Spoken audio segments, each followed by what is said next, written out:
benvinguts a l'Oval. En el vídeo d'avui us presento l'ampliació del pessebre.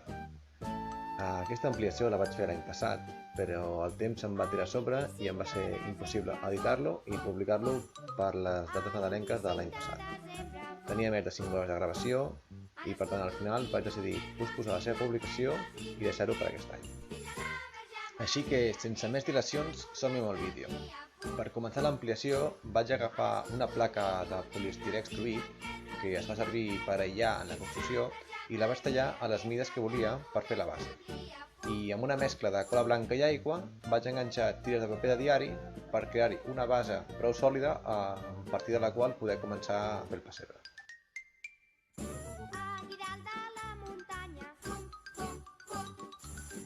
Amb la base ja seca, em vaig ficar a crear petits esbots de com volia que anés quedant tot el pessebre. Tenia clar que volia dues zones diferenciades. Una d'una zona de prat on ficaria ovelles i un pastor i una altra amb unes cases. I aquestes dues zones les vaig comunicar entre elles amb un camí.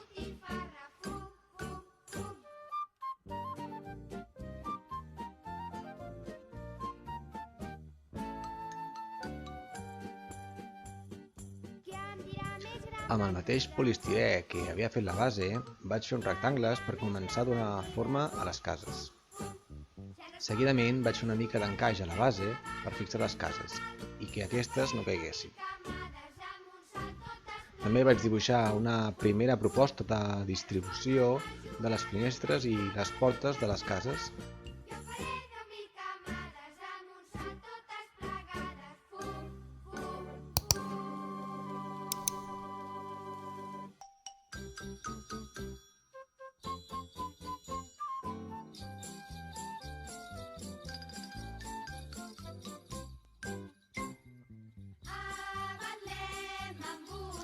Com que anava improvisant massa, vaig dibuixar un croquis de com haurien de quedar les cases, per poder seguir una idea general i no haver d'anar improvisant tant tota l'estona.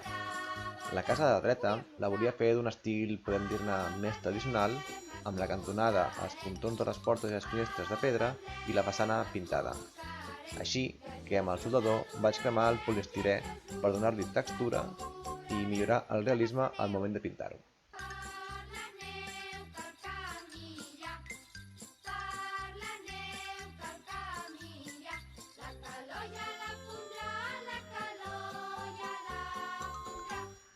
En el plantejament inicial, quan vaig fer l'esbós, volia crear un pou, però finalment vaig canviar d'idea i preferia fer-hi un safareig davant de la casa de l'esquerra.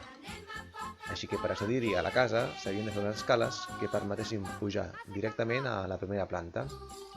Vaig prendre mides de les dimensions que tenia i amb l'ordinador vaig fer el disseny d'aquestes escales. I amb la talladora làser les vaig poder crear a la mida desitjada.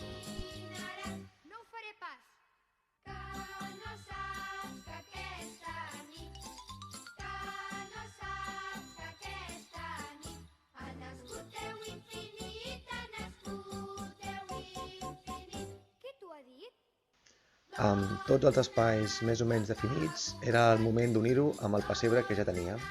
Així que vaig unir les peces entre si i vaig posar un marc de fusta al voltant perquè agafés consistència. Us deixo un enllaç a dalt a la dreta per si voleu veure com vaig crear el primer pessebre.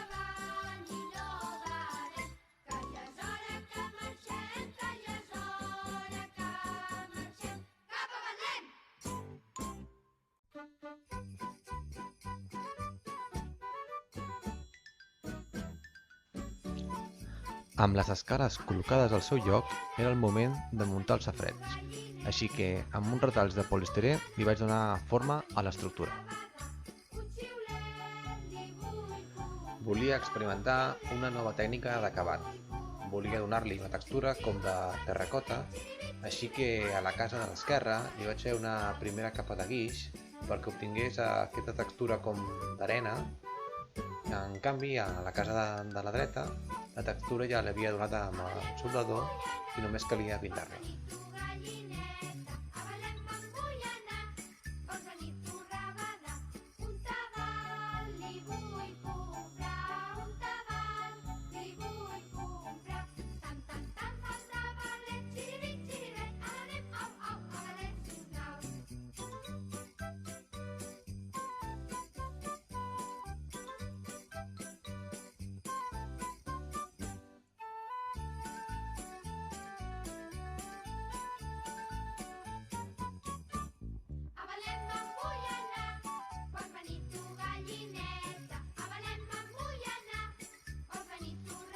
L'ampliació del pessebre era tant a lo ample com a lo llarg, així que faltava una petita part de banda de l'establia perquè quedés ben proporcionat.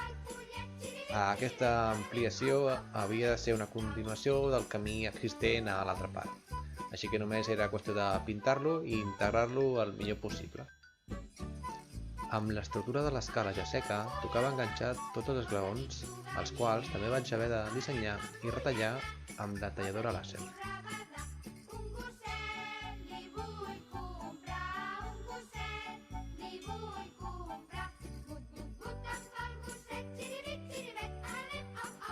Seguidament, tocava donar-li una segona capa de guix per unificar la textura i millorar l'acabat de tota la casa.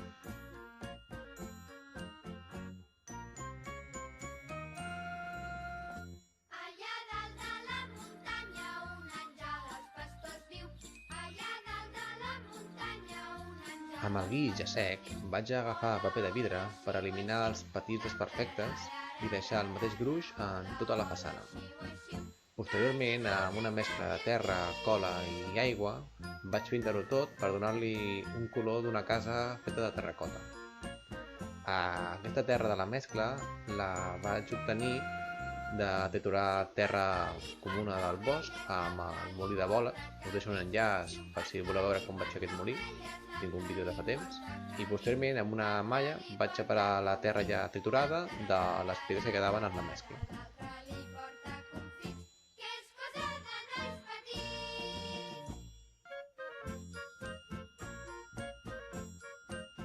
La resta de la mescla que vaig utilitzar per pintar, que ja era més espessa, la vaig aprofitar per donar-li més realisme al camí que havia pintat. Així tenia una textura com de terra, que era més realista. Al costat de la casa vaig fer-li un petit hortet, així que amb la mescla de terra i cola li vaig donar forma dels solcs i que semblés un espai apte per conrear. Amb unes pedretes, les que m'havien sobrat per obtenir terra fina, vaig crear-hi un petit marge. I amb tot sec vaig enganxar-hi fulles per donar la sensació que hi havia plantes conreades.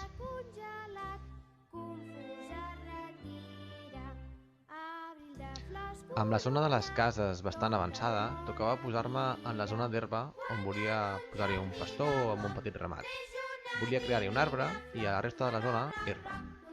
Per l'arbre vaig agafar unes branques que m'agradaven per la forma i amb una barrena vaig fer-li el forat on amb una mica de cola va quedar ben enganxat.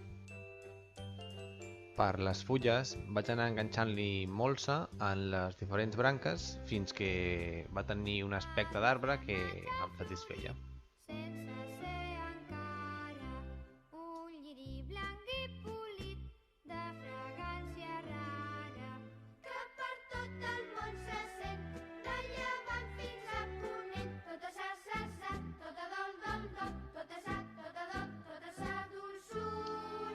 Amb la molsa que em va sobrar, vaig posar-la en un morter i la vaig anar triturant fins que em quedés molt fineta perquè la volia fer servir per imitar la gespa, molt l'herba de l'espai. Així que amb una dilució de cola blanca i aigua la vaig enganxar per tota la zona.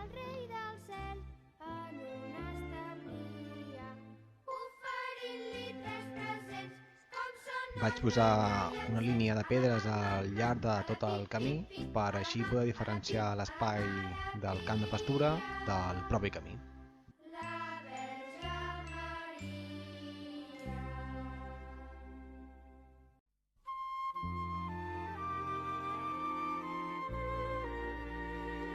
A la porta de l'entrada d'una de les cases volia posar-hi una pila de llenya. Així que vaig repintar el terra que s'havia embrutat amb el guix per seguidament anar encolant totes les branquetes formant la pila de llenya.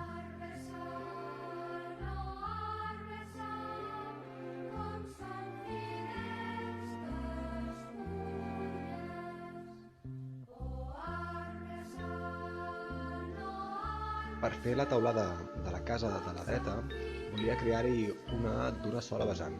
Així que amb un cartró li vaig donar la pendent que necessitava per a continuació, amb molta paciència, anar enganxant totes les teules.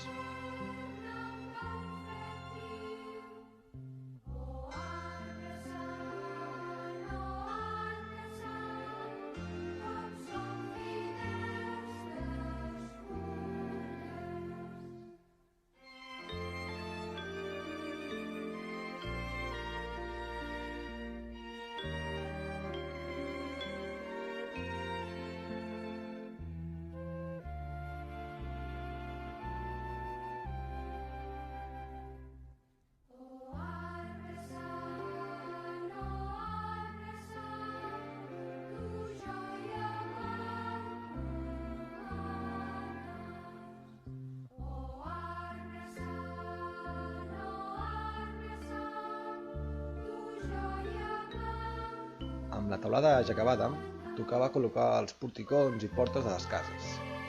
Per crear-los vaig prendre mides dels forats que quedava i amb l'ordinador vaig crear un arxiu que vaig tallar amb el làser.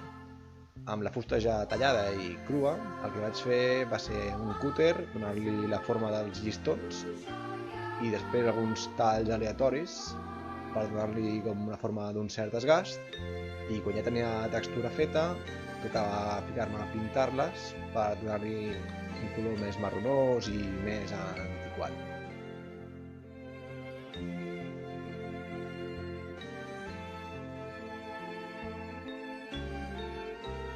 Ara ja només em quedava fer la part del safareig. El volia fer amb aigua real, però no vaig arribar a temps a fer-lo possible. Així que al final el vaig fer al safareig de cartró i li vaig ficar una capa d'epoxi al damunt per donar una mena de sensació d'aigua. El que vaig fer primer de tot va ser fer la part de la font.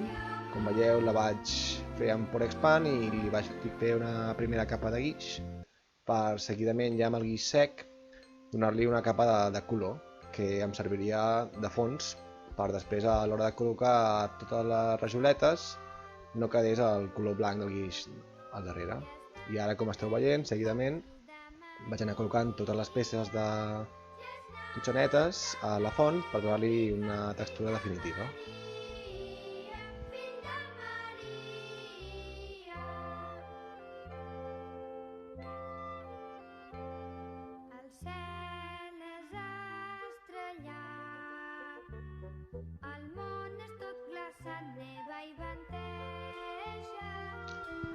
Per fer la volta de l'arc va ser la part més laboriosa. Havia d'anar llimant cada una de les diferents peces per donar-li la forma desitjada. Perquè clar, cada peça, com que la fem en forma d'arc, és diferent i cada cop és més punxeguda.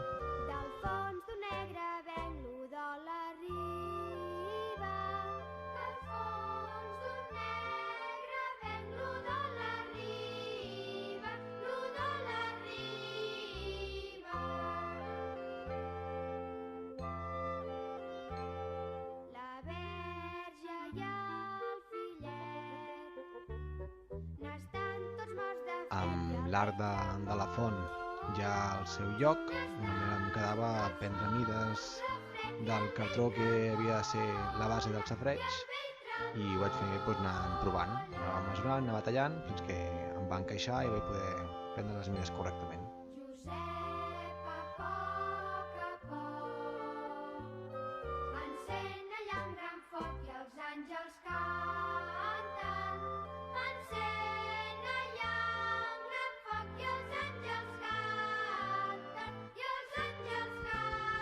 Primer li vaig donar una primera capa de pintura perquè almenys tingués més color al fons del safareig, i una vegada aquesta pintura ja estava seca, el que va ser afegir una resina epoxi amb una mica de pigmentació blava i ja està, i deixar-ho secar, i un cop sec ho vaig col·locar al seu lloc.